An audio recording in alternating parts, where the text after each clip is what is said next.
Well, good Sunday morning. I'm Rob Hackford. It's 7 o'clock. Thanks for joining us, and we continue to follow breaking news this morning. A citywide state of special emergency is in effect for Syracuse. Mayor Ben Walsh issuing that order just after 1 a.m.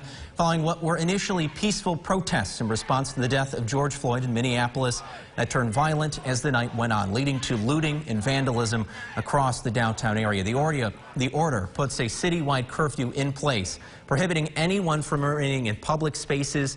It also limits travel to essential services from 8 p.m. at night until 7 in the morning, and that order is in effect until further notice.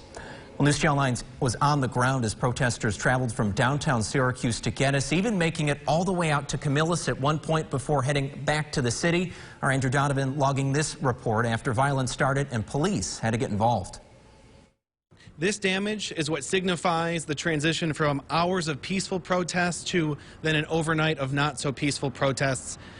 People smashing the front windows of the public safety building where Syracuse Police have its headquarters, and next door at the Onondaga County Criminal Courthouse. And when these windows started to get smashed in, police then formed their lines to basically push the protesters out further to try to create a safe zone in downtown Syracuse. But the protesters kept continuing, in fact, breaking storefronts and leaving with merchandise, looting some private businesses.